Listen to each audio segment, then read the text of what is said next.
ಗುರುಜಿ, ನೀವು ಹೇಳ್ತಾ ಇದ್ರಿ ಇವತ್ತಿನ ಸಂಸ್ಕಾರಗಳ ಕುರಿತು ಏನು ಹೇಳ್ತೀರಾ ಗೊತ್ತಿಲ್ಲ, ಆದರೆ ಯಾರೆಲ್ಲ ಏನೆಲ್ಲ ಇಷ್ಟಾರ್ಥಗಳಿದೆಯೋ ಅದನ್ನ ಸಿದ್ಧಿಪಡಿಸ್ಕೊಳ್ಳೋದಕ್ಕೆ ನಡೆದಾಡೋ ಆಂಜನೇಯನ ಒಂದು ಸ್ಥಳ ಇದೆ, ಅದನ್ನು ತಿಳಿಸ್ಕೊಡ್ತೀನಿ ಅಂದ್ರೆ ಯಾವ್ದು ಗುರುಜಿ? ನೋಡಿ ವೀಕ್ಷಕರೇ, ಇವತ್ತಿನ ಸಂಸ್ಕಾರ ಬಹಳ ಮುಖ್ಯ. ಸಂ ಇತಿ ಸಾರ ಅಂದರೆ ಜೀವನದ ಸಾರದಲ್ಲಿ ಪ್ರತಿಯೊಬ್ಬನೂ ತಾನು ಅನುಭವಿಸಲೇಬೇಕು ಅಂತ ಹೇಳ್ತೀವಿ. ಆ ಅನುಭವ ತನಗೆ ಆದಾಗಲೇ ಇನ್ನೊಬ್ಬನ ನೋವು ಏನು ಅನ್ನೋದು ತನಗೆ ಗೊತ್ತಾಗೋದು. ಯಾವತ್ತೂ ಸುಖವಾಗಿದ್ದಾಗ ಬೇರೆಯವ್ರನ್ನ ಆಡ್ಕೊಂಡಾಗ ಪ್ರಯೋಜನ ಏನಿಲ್ಲ. ಆದರೆ ಜೀವನ ತನಗೇ ಆದ ಕಷ್ಟ ಬಂದಾಗ ಗೊತ್ತಾಗೋದು ಇನ್ನೊಬ್ಬನ ಕಷ್ಟ ಏನು ಅನ್ನೋದು. ಪ್ರತಿಯೊಬ್ಬನೂ ಅವನಾಗಿ ಇವನ್ ನೋಡ್ಕೋಬೇಕು, ಇವನಾಗಿ ಅವನಲ್ಲಿ ನೋಡಬೇಕು. ಅಂದರೆ ಅವನು ಕಷ್ಟಪಡ್ತಿದ್ರೆ ನಾನಲ್ಲಿ ಇದ್ದಿದ್ರೆ ಏನಪ್ಪ ಆಗ್ತಿತ್ತು ಅಂತ ಅನ್ಕೋಬೇಕು. ಸುಖವಾಗಿದ್ದಿದ್ರೆ ಅವನಿಗಿಂತ ನಾನು ವಾಸಿಯಲ್ಲಪ್ಪ ಅಂತ ಹೇಳಬೇಕು. ಅಂದರೆ ಜೀವನ ಪ್ರತಿಯೊಬ್ಬ ಮನುಷ್ಯನಿಗೂ ಇಂಥ ಸಮಯ, ಯಾವ್ಯಾವ ಸಮಯ ಅಂತ ಹೇಳಿ ಆ ಭಗವಂತ ಬರೆದಿರ್ತಾನೋ ದೇವರೇ ಬಲ್ಲ. ಆದರೆ ಇಂಥ ಒಂದು ಸಂಸ್ಕಾರದಲ್ಲಿ ನಾವೇನು ಹೇಳ್ಕೊಡ್ತೀವಿ, ಜೀವನ ಪೂರ್ತಿ ನೀವು ಸುಖವಾಗಿರೋಕ್ಕೆ ದೇವರ ಪೂಜೆ ಪುನಸ್ಕಾರಗಳನ್ನ ಪ್ರತ್ಯೇಕವಾಗಿ ಪ್ರತಿನಿತ್ಯ ಮಾಡಿ ಅಂತ.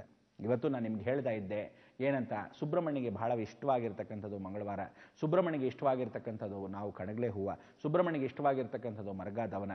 ಪ್ರತ್ಯೇಕವಾಗಿ ಒಂದೊಂದು ದೇವಸ್ಥಾನದಲ್ಲಿ ಒಂದೊಂದು ವಿಶೇಷ. ಆದರೆ ನೀವು ಒಂದು ಆಂಜನೇಯನ ಬಹಳ ಪುಟ್ಟದಾಗಿರ್ತಕ್ಕಂಥ ಮೂರ್ತಿ, ನಡೆದಾಡ್ತಕ್ಕಂಥ ಆಂಜನೇಯ ಬಹಳ ವೈಶಿಷ್ಟ್ಯತೆ. ಇವನು ಎಲ್ಲಿ ರಾಮನೋ ಅಲ್ಲಿ ಹನುಮನೋ ಅನ್ನೋ ಥರ, ಎಲ್ಲಿ ಭಕ್ತನೋ ಅಲ್ಲಿ ಆಂಜನೇಯನು. ಅಂಥ ಒಂದು ವಿಶೇಷ. ಇಂಥ ಒಂದು ಆಂಜನೇಯ ಮಹಾಕ್ಷೇತ್ರ, ಮಹಾಮಹಿಮನ ಆಂಜನೇಯ ಇದೇ ಬೆಂಗಳೂರು ಹತ್ರ ವಿಶೇಷವಾಗಿರ್ತಕ್ಕಂಥ ಆಂಜನೇಯ ಅನುಗ್ರಹವನ್ನು ಹೊಸಕೆರಳ್ಳಿ ಭಾಗದಲ್ಲಿ ಕೂತಿದ್ದಾನೆ. ಹೊಸಕೆರಳ್ಳಿ ಭಾಗದಲ್ಲಿ ಕೂತಿರ್ತಕ್ಕಂಥ ಈ ಆಂಜನೇಯನ್ನ ನಾವು ಮುಂದಿನ ದಿನಗಳಲ್ಲಿ ತೋರಿಸ್ತೀವಿ, ದರ್ಶನವನ್ನು ಮಾಡಿಸ್ತೀವಿ, ಅಭಿಷೇಕವನ್ನು ತೋರಿಸ್ತೀವಿ. ರಾಮ ಅಂಥೇಳಿ ಶ್ರೀರಾಮಚಂದ್ರನ ಅಭಿಷೇಕ ಕೂಡ ಅವನ ಜೊತೆಗೆ ಮಾಡಿಸ್ತೀವಿ. ರಾಮಾಯಣ ಓದ್ತಾ ಇದ್ರೆ ಆಂಜನೇಯನಿಗೆ ಮಣೆ ಹಾಕು ಅಂತ ಹೇಳ್ತೀವಿ. ಮಂಗಳವಾರದಲ್ಲಿ ಮಣೆ ಹಾಕಬೇಕು, ಬಹಳ ಮುಖ್ಯ.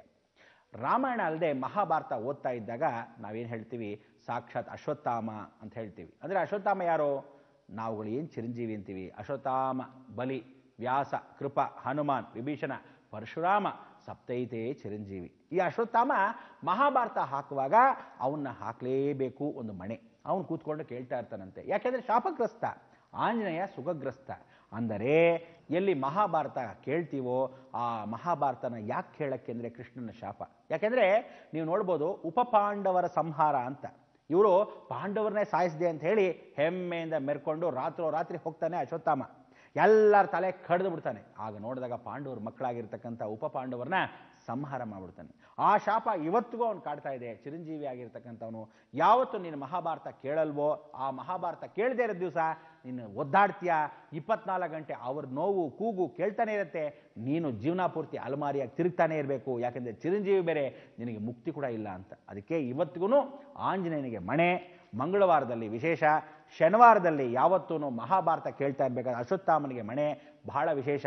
ನಿಮ್ಗಳ ಮನೆಯಲ್ಲಿ ಯಾವತ್ತು ಲಕ್ಷ್ಮಿಗೆ ಮಣೆ, ಕಮಲದ ಹೂಗಳನ್ನ ಹೊಡೆದು ಲಕ್ಷ್ಮೀ ನಿವಾಸ. ಅದಕ್ಕೆ ನಾವು ಮನೆಯನ್ನು ಹೇಳ್ತೀವಿ ಲಕ್ಷ್ಮೀ ನಿವಾಸ ಅಂತ ಕರಿತೀವಿ. ನಿಮ್ಮ ಮನೆಯಲ್ಲಿ ಇವತ್ತು ಆಂಜನೇಯನಿಗೆ ಪುಟಾಣಿ ಮನೆ, ಲಕ್ಷ್ಮಿಗೆ ಪುಟಾಣಿ ಮನೆ ಎರಡನ್ನೂ ಹಾಕಿ ರಾಮಾಯಣವನ್ನು ಆಂಜನೇಯನಿಗೆ ಸ್ಮರಣೆ ಮಾಡ್ಕೊತ ಕೇಳ್ಕೊಳ್ಳೋ ಹಾಗೆ, ನಮೋ ರಾಮ ರಾಮೇತಿ ರಮೇ ರಾಮೋ ಮನೋರಮೆ ಸಹಸ್ರನಾಮದತ್ಯುಲ್ಯಂ ಶ್ರೀರಾಮನಾಮ ವರಾನನೆ. ಅಂದರೆ ಇದನ್ನು 3 ಸಲ ಹೇಳಿದ್ರೆ ಈಶ್ವರ ವಾಚ, ವಿಷ್ಣು ಸಹಸ್ರನಾಮಕ್ಕೆ 1 ಸಮ ಅಂತ ಕರಿತೀವಿ. ಇಂಥ ಒಂದು ರಾಮಾಯಣವನ್ನು ನೀವು ಓದಬೇಕಾದ್ರೆ ಅಧ್ಯಯನವನ್ನು ಇವತ್ತು ಪ್ರಾರಂಭಿಸ್ಬೋದು. ಅಂದರೆ ಯಾರಾದರೂ ರಾಮಾಯಣ ಓದಬೇಕಾ ಪುಸ್ತಕ ಅಂದರೆ ಒಂದೊಂದು ದಿನ ಒಂದೊಂದು ಅಧ್ಯಾಯ ಆಂಜನೇಯ ನೆನೆಸ್ಕೊಂಡು ಇವತ್ತು ಓದಿ. ಯಾಕೆಂದರೆ ಅಂಜನಾದೇವಿ ಗರ್ಭಾನ್ವಯ ದೇವ ಅಂಥೇಳಿ ಆಂಜನೇಯನೇ ಸ್ವತಃ ಇವತ್ತು ಹಿಮಾಲಯದಲ್ಲಿ ಕೂತ್ಕೊಂಡು ರಾಮಾಯಣ ಮಹಾಭಾರತವನ್ನು ವಿಶೇಷವಾಗಿ ಗ್ರಂಥಪೂರ್ವಕವಾಗಿ ಇಟ್ಕೊಂಡಿರೋದು ಸತ್ಯ ಸತ್ಯ ಸತ್ಯ. ಇದಕ್ಕೋಸ್ಕರ ಆ ಕಲ್ಲಿನ ವಿಗ್ರಹವನ್ನು ನಾವು ನೋಡಿದಾಗ ಆಂಜನೇಯನೇ ಸ್ವತಃ ಕೂತ್ಕೊಂಡು ಓದ್ತಾ ಇರೋದು ಎಷ್ಟೋ ಜನಕ್ಕೆ ಮನೋಭಾಸವಾಗಿದೆ. ಈ ಆಂಜನೇಯನ ದರ್ಶನ ನಿಮಗೆ ಮುಂದಿನ ದಿವಸ ತೋರಿಸ್ಕೊಡ್ತೀನಿ. ಇವತ್ತು ಮರ್ಗಾದವನ ತಗೊಂಬನ್ನಿ, ಸುಬ್ರಹ್ಮಣ್ಯನ ಸ್ಮರಣೆ ಮಾಡ್ಕೊಳ್ಳಿ. ಸುಬ್ರಹ್ಮಣ್ಯನ ಸಂಕೇತ ಆ ಸ್ಮರಣೆ ಮಾಡ್ಕೊಳ್ಳೋ ಹೇಗೆ ಅಂದರೆ, ಇವತ್ತು ಸುಬ್ರಹ್ಮಣ್ಯ ಎಲ್ಲಿರ್ತಾನೆ ಅಂದರೆ, ಈ ಒಂದು ಪ್ರಥಮ ಏಕಾದಶಿ ನಂತರ ದ್ವಾದಶಿ ಬಂದಿರುವಾಗ ಮಂಗಳವಾರ ಬಿದ್ದಿದ್ದಾಗ ಇವನು ಕೂತ್ಕೊಳ್ಳೋದೇ ಬನ್ನಿ ಮರದಲ್ಲಿ. ಅದಕ್ಕೆ ಇವತ್ತು ಯಾರೇ ಹೋಗಲಿ ಬನ್ನಿ ಮರದ ಹತ್ರ ಮರ್ಗ ದವನ ಅಥವಾ ಕಣಗಲೆ ಹೂವನ್ನು ಎತ್ಕೊಂಡು ಹೋಗಿ ಸ್ಮರಣೆ ಮಾಡಿಕೊಂಡ್ರೆ ಆ ಕರ್ಮಶೇಷವನ್ನು ಕಳ್ಕೊಳ್ಳೋ ಶನೇಶ್ವರನ ವಿಶೇಷವಾಗಿ ಪೂಜೆ ಪುನಸ್ಕಾರ ಏನು ಮಾಡ್ತಾನೆ ಬನ್ನಿ ಮರಕ್ಕೆ, ಅದೇ ರೀತಿಯಾಗಿ ಸುಬ್ರಹ್ಮಣ್ಯ ಆ ಸ್ಥಳದಲ್ಲಿ ಆಹ್ವಾನ ಆಗಿರ್ತಾನೆ ಆ ಬನ್ನಿ ಮರದಲ್ಲಿ.